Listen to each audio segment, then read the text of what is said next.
કેમ છો? લાસ્ટ વિડિયોમાં આપણે જોયું હતું P વિશે શીખ્યા હતા. આજના વિડિયોમાં આપણે જોઈશું Q. Q ફોર ક્વીન વિશે આપણે જોઈશું.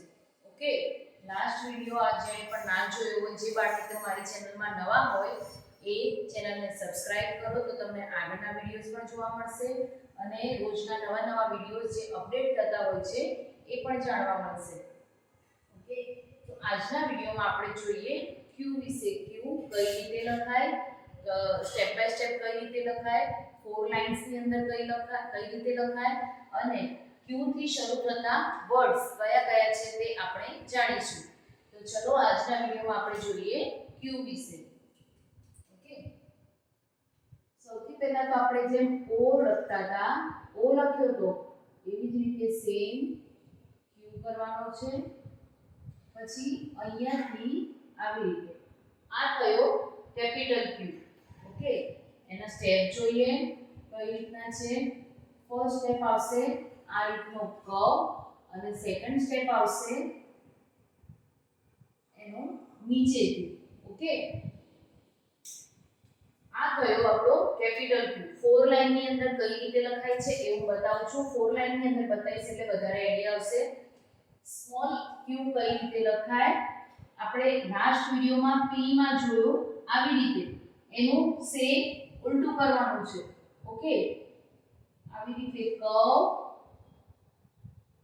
અને સ્ટેન્ડિંગ લાઈન. ઓકે, p આપણે આ રીતે જોયો તો આની p ની અંદર કર્વ રાઈટ સાઈડ આવશે અને q ની અંદર કર્વ લેફ્ટ સાઈડ આવશે. પહેલા આવશે સ્ટેન્ડિંગ લાઈન અને એની લેફ્ટ સાઈડ કર્વ આવશે. ઓકે, આનો ફર્સ્ટ સ્ટેપ થશે કર્વ. જે આની અંદર કર્વ છે લેફ્ટ સાઈડ નો એ ફર્સ્ટ સ્ટેપ થશે અને સેકન્ડ સ્ટેપ થશે સ્ટેન્ડિંગ લાઈન. p ની અંદર શું થતું હતું, ફર્સ્ટ સ્ટેપ સ્ટેન્ડિંગ લાઈન આવતી હતી અને પછી કર્વ આવતો હતો. આની અંદર q ની અંદર ફર્સ્ટ સ્ટેપ શું આવશે, કર્વ આવશે અને પછી આવશે સ્ટેન્ડિંગ લાઈન. ઓકે, હવે ફોર લાઈન ની અંદર કઈ રીતે લખાય છે Q એ આપણે જોઈએ. આ થઈ ઇંગ્લિશની ફોર લાઈન. એની અંદર Q કઈ રીતે લખાય છે એ આપણે જોઈએ. ફર્સ્ટ થ્રી લાઈન ની અંદર Q રાઉન્ડ આવશે અને Q ની નીચે જે લાઈન છે એ એકદમ નોર્મલ, આખી લાઈનમાં નહીં પણ થોડીક જ નીચે જશે. થર્ડ લાઈન ની ફોર્થ લાઈન ની અંદર. ઓકે, ત્રણ લાઈન ની અંદર રાઉન્ડ આવશે Q નો અને એનું જે નીચે કર્વ છે એ આવશે સ્લાઇડ નીચે. અને હવે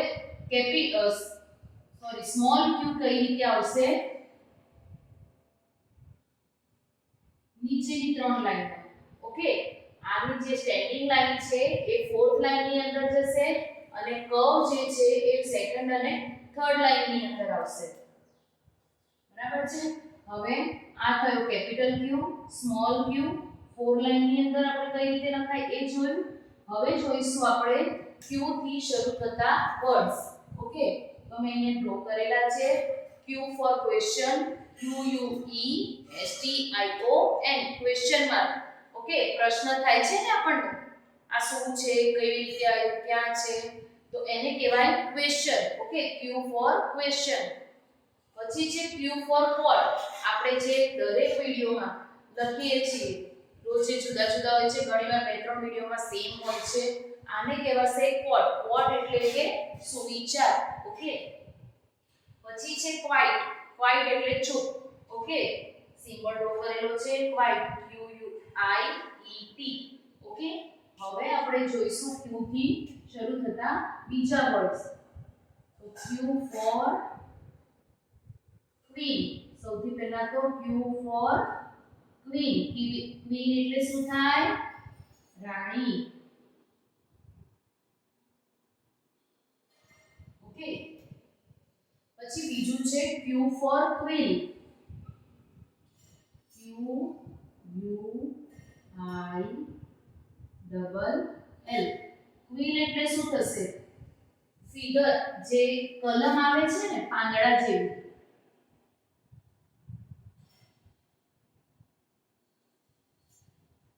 એને કહેવાશે ક્વીન. ઓકે સાવડી જોઈ છે, સાવડીના કાંટા જે આવે છે એનાથી પણ એને પણ ક્વીન કહેવાય, કલમ તરીકે યુઝ કરી શકાય. ઓકે પછી છે આપણે ક્વેશ્ચન નું સ્પેલિંગ લખી જોઈશું. Q for question. Q U E S T I O N. Question એટલે શું થશે? પ્રશ્ન. પછી છે એક Q. Q for Q. Q U E U E. Spelling છે મોટો પણ ફક્ત Q જ બોલાય છે.